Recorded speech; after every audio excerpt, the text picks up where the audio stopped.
Rodney here. Today I'm going to talk about my 2019 KTM 250XC. I lost my train of thought there. But anyway, I've done a short review on it when I first got the bike.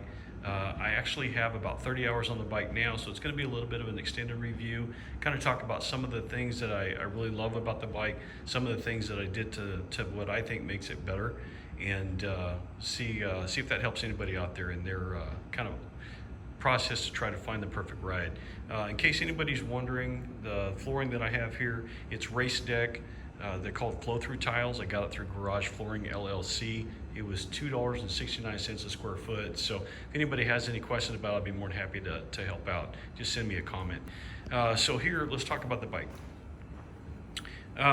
Obviously, I went with the carbureted bikes. This is the last year of the carbureted. They were having some issues with the fuel injection. I didn't want to fight with that at that point in time, so I went on ahead and went with the carbureted. The car, I will say, it sputters quite a bit on the lower end, and once it gets up top, obviously it just screams. So I was always searching for something a little bit better, so I looked in going Electron. I ended up going with JD jetting kit, and that actually worked quite a bit. It gave it more low end torque, seems to have a lot more power, and it's quicker revving that way. But anyway, I really like the kit, and I think the kit was about 75 bucks. You can get it through Rocky Mountain, or you can get it just about anywhere, but it was an inexpensive fix. The suspension. You can see there that I have factory connection suspension done. One of the biggest downfalls to the KTM is the WP-AER 48 air forks. They have their benefits in certain areas, and I'll give you an example. Let's say somebody just buys the bike and the bike is typically set up for somebody in that 160, 170 pound range. If you get somebody that's over 200 pounds, you would typically have to go out there and just revalve the suspension before it's going to be rideable for you. So instead of doing that, you can actually change the air pressure in the forks, and it will make it rideable for that person as well. So that is a benefit. The air forks are obviously lighter, but they're not as predictable as what a spring fork would be. And of course, you can see beside me, or beside it, I've got the Yamaha YZ450FX with the KYB suspension. Hands down, the KYB is a much better suspension, but I wanted to do what I can to try to make it, as good as possible. So factory connection revalve the front forks.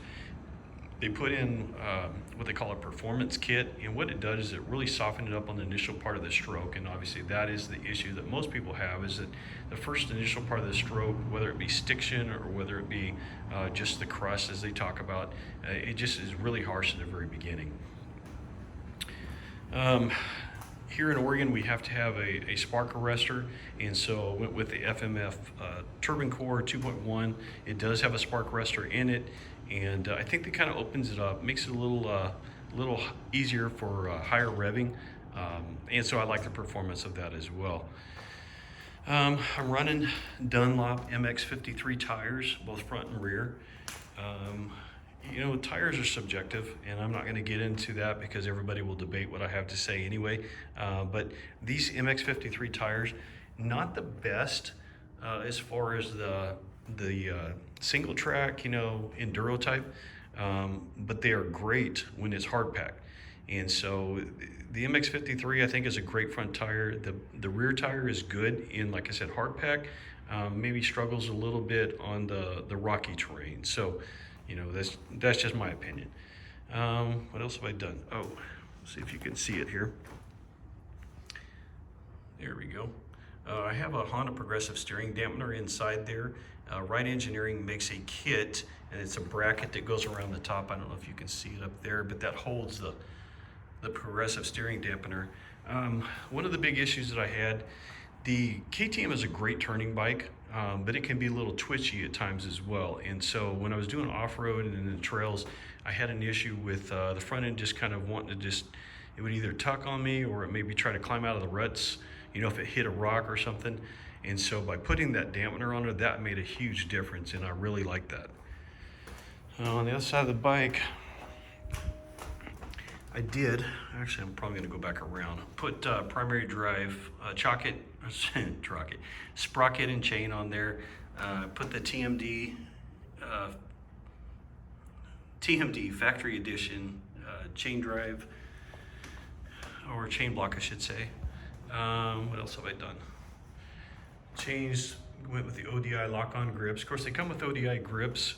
I just like these a little bit better. Those are the MIG 2 grips. And then I also put on changed the link set. So basically what the link set does, it only changes the diameter just a fraction, but it drops the back end about 10 millimeters, they say. The benefit to it is that it feels more connected. So biggest issue with a two-stroke, obviously there's not as much rotating mass, and so they have a tendency to kind of bounce around a little bit. Well, the link set makes it feel more connected to the ground, so you have better traction, but it also keeps it from diving when you're coming up as far as braking bumps, and it also makes it feel a lot more plush. I think that's some of the biggest things. Obviously it comes with the black wheels, put some graphics on the bike, but other than that, everything is actually I really love the bike. Would I go back and get a fuel injection next time? I'm not quite sure, maybe. I think that the carbureted actually run a little bit better on the bottom end, and then fuel injected maybe a little better on top. Obviously the benefit to having the fuel injection is that you don't have to rejet it when you go up into the higher elevations. So anyway, if anybody has any questions, anything that I can help with, feel free to leave a comment. If you think somebody else would benefit from this video, please take a moment, like, share, go ahead and subscribe, and then there again, leave a comment if I can help with anything. Hope you guys enjoy.